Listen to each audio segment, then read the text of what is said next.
आज हमारा जो सोशल सेटअप है उसमें लोग ये समझते हैं कि हम अपना छोटा सा ज़ाती फ़ायदा ले लें, उस छोटे से ज़ाती फ़ायदे के इवज़ कौमी मफाद जितना मर्जी कुर्बान करना पड़े वो कर देते हैं। सिर्फ एक सराइकी सूबा वाले हमारे साथ आए हैं जिन बेचारों की नेशनल लेवल पे कोई सुनवाई नहीं है। हर ओहदेदार जो आता है वो एक डिफरेंट माइंडसेट को रिप्रेजेंट कर रहा होता है। कुछ लोग सिर्फ ज़ात पे सोचते हैं, कुछ ग्रुप के सोचते हैं, कुछ कम्युनिटी का सोचते हैं। अच्छा, इसमें गिलानी साहब आपने जो मूवमेंट बनाई है इसमें आपके जो बार के हैं ऑफिसेज हैं उन्होंने आपको क्या सपोर्ट किया क्या? अच्छा, ये हमारे बार के ऑफिस चूँकि चेंज होते रहते हैं तो इनिशियल जब हमने शुरू किया था तो तब तो हमारे बार के जो उस वक्त ओहदेदार थे उन्होंने सपोर्ट किया था। फिर चेंज हो गए तो फिर वो हर ओहदेदार जो आता है वो एक डिफरेंट माइंडसेट को रिप्रेजेंट कर रहा होता है। तो शायद मौजूदा जो है वो नहीं समझते कि शायद जितने भी डिफरेंट माइंडसेट हो गिलानी साहब, लेकिन आपका इलाका तो वही है ना, जो फील आप कर रहे हैं वो तो मुझे भी फील करना चाहिए। इसमें तो कोई वो नहीं है कि मैं फील ना करूं, इलाके के वसेब के जो अवाम हैं उनका जो दुख है वो मैं फील ना करूं, फिर तो इंसानियत गई ना जी।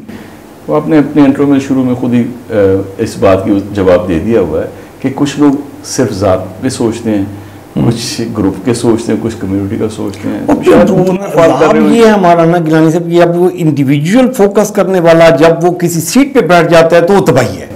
ऐसे ही है। आज हमारा जो सोशल सेटअप है उसमें लोग ये समझते हैं कि हम अपना छोटा सा ज़ाती फ़ायदा ले लें, उस छोटे से ज़ाती फ़ायदे के इवज़ कौमी मफाद जितना मर्जी कुर्बान करना पड़े वो कर देते हैं।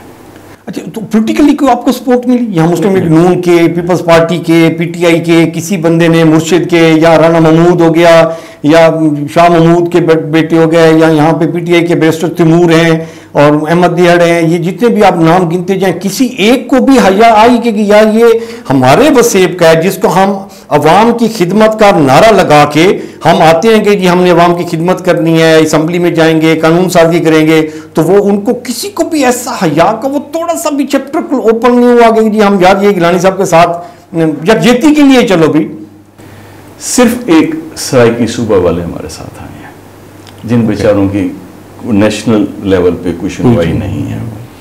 बाकी सारे आप क्या समझते हैं कि अगर वो इस खित्ते का दर्द रखते होते तो आज मेरे जनूबी पंजाब की ये हालत होती? मतलब इनमें से भी किसी ने नो नो नो, बार भी सेपरेट हो गई, बार भी सेपरेट हो गई तो आपके वोकला भी आपके साथ इतनी ह्यूज क्वांटिटी में नहीं आपके साथ स्टैंड कर रहे, तो उनके लिए अपने मफादात हैं, बार के अपने मफादात हैं, पोलिटिकल के अपने मफादात हैं। तो इन सारे मफादात में घिरे लोगों में आप इंडिविजुअल एक पब्लिक का दर्द लेकर निकल रहे हैं, तो ये को वो दीवाने का ख्वाब नहीं लगता? ये लगता तो वैसे ही है, लेकिन दीवाने के बहुत से ख्वाब पूरे भी हो जाया करते हैं। इंशाअल्लाह ताला अल्लाह के दर से हमें बड़ी उम्मीद है ये ख्वाब हमारा पूरा होगा।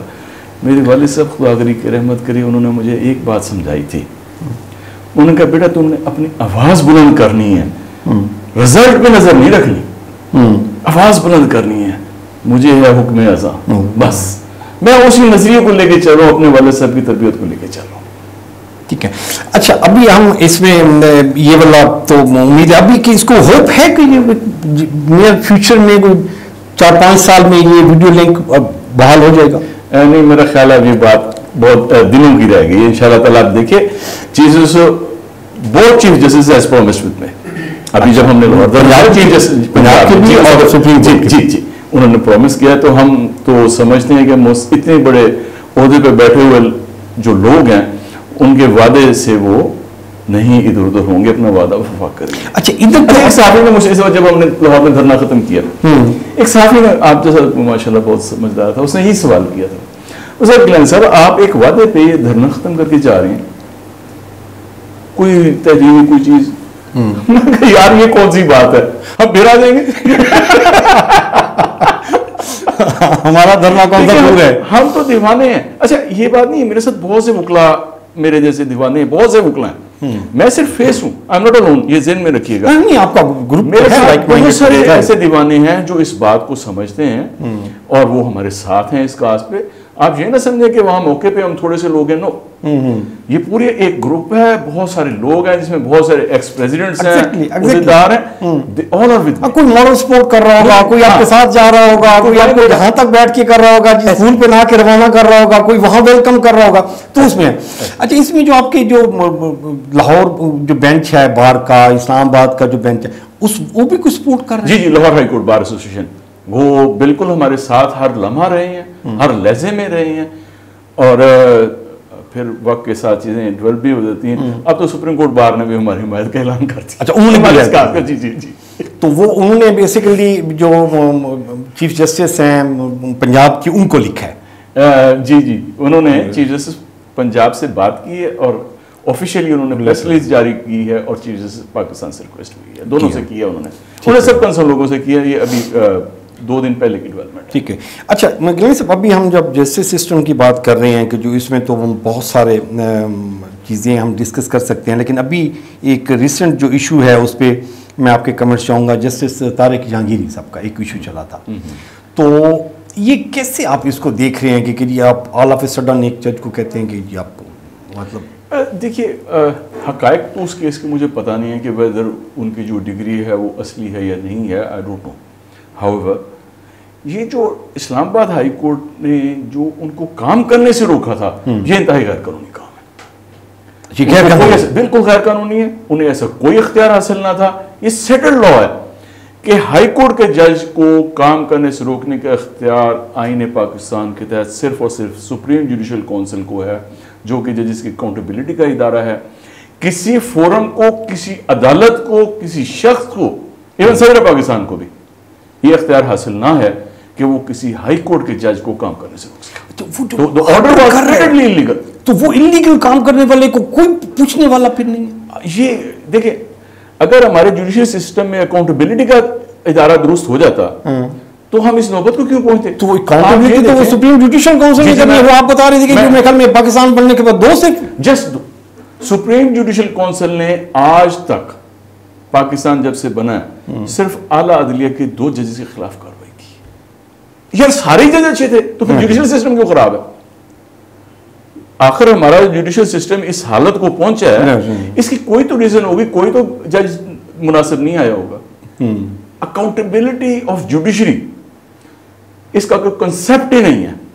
बड़ी दिलचस्प बात बताऊं, अभी पिछले दिनों इजलास हुआ सुप्रीम जुडिशियल काउंसिल का, उसमें जो लोग बैठे थे उनके खिलाफ रेफरेंसेस थे, सबने आपस में तय कर लिया उनका सारे रेफरेंस खारिज।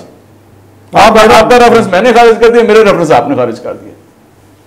तो एक जो मॉरल वैल्यूज होती हैं, एथिक्स होती हैं, ये कोई भी पैरामीटर इस पे नहीं अप्लाई होता। देखिए, थोड़ा सा भी नहीं सोचते। हाँ, मैं अर्ज करूं, देखिए हम लॉयर्स जो बनते हैं ना, हम कहलाते हैं क्रीम ऑफ द नेशन, ऐसे ही है। और जुडिशरी हम में से निकलती है। अब आप ये देखिए, जब पूरे मुआशरे की हालत खराब होगी, उसमें से हम या जुडिशरी कहां से अच्छे निकल आएंगे? देखिए, भेड़ के दूध में भैंस के दूध की भलाई तो नहीं आएगी, तो हम भलाई है ना। तो जो सोशल सेटअप जिस अंदाज में चल पड़ा है, जब हर शख्स अपनी जात के खोल से निकल नहीं पा रहा और उसको कोई गर्ज नहीं है इस मुआशरे का क्या बनेगा, इस मुल्क का क्या बनेगा, तो आप बताएं, हम तो उनके रिप्रेजेंटेटिव्स हैं।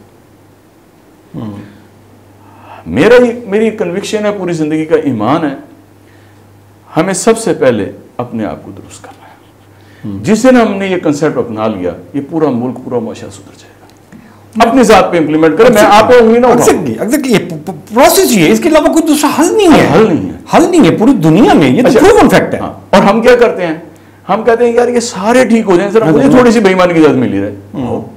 तो वो ये इस पोर्टफोलियो में चीफ जस्टिस बैठा हुआ होता है, सीनियर जजेस बैठे हुए होते हैं, 15-15, 20-20, 30-30 साल की सर्विस करने के बाद, तो ये अकेले में बैठ के बिल्कुल भी नहीं सोचते होंगे कि यार मैं कुछ % तो कंट्रीब्यूट करूं। अच्छा, ऐसा नहीं है, सारे जजेस बुरे नहीं, लेकिन जो अच्छे हैं वो सब कंट्रीब्यूट नहीं कर, वो तो चुप करके बैठे हैं। वो शायद उन्हें सिस्टम अलाउ नहीं कर रहा। जजेस के बारे में मैं एक बात कहा करता हूं कि 90% जजेस बहुत अच्छे हैं। 90%? थोड़ा सा एक फैक्टर है, बहुत थोड़ी सी एक माइनर सी तादाद है जो इस मुआशरे के रंगों में रंगी हुई है। बदकिस्मती से वो माइनर तादाद जो है वो ताकत ज्यादा में है, वो इतनी पावरफुल है कि जो आप देखें ना, पिछले दिनों लाहौर हाई कोर्ट के 2 जजेस को रिजाइन करना पड़ा। आप दोनों का जरा रिजाइनिंग के बाद उनके इंटरव्यू सुन लें, आपको पूरा सिस्टम समझ आ जाएगा। आपने कहा ना कंट्रीब्यूट क्यों नहीं करते, दे कांट। जो कंट्रीब्यूट करने लगेगा उसे सिस्टम से निकाल देते, या वो चल नहीं पाता या कंट्रीब्यूट कर नहीं सकता।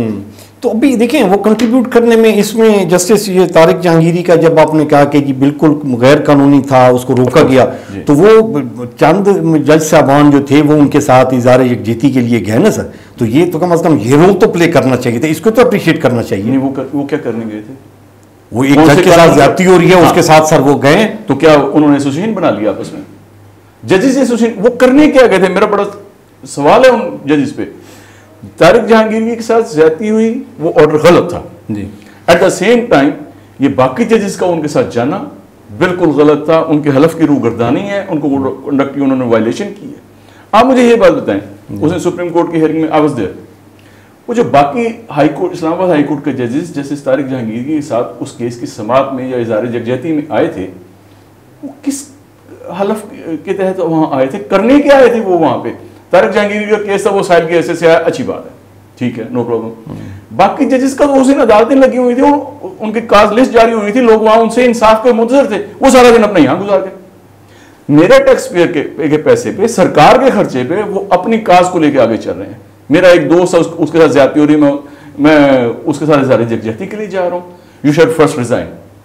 अगर आप रिजाइन नहीं किया, ओके, आप उस दिन की तनख्वाह वापस करें, आप उस दिन की तनख्वाह उस टैक्स पेयर का पैसा के तौर पे आप अपने जाती काज के लिए गए हैं। वो काज इस मुल्क की नहीं है, उनके एक दोस्त की काज है, मुल्क की काज नहीं है। मुल्क की काज के लिए वो सफिशिएंट था, और अगर उन्हें इस निज़ाम इंसाफ पे एतमाद था, उन्हें पता था कि वहां सुप्रीम कोर्ट से उन्हें इंसाफ मिलना है, तो उनके वहां जाने की कोई तुक नहीं बनती थी। Either they should surrender there salary of that day. उस दिन लोग वहां उनकी अदालतों में अवाम इंसाफ के हसूल के लिए बैठे थे, उन्होंने अपना काम नहीं किया।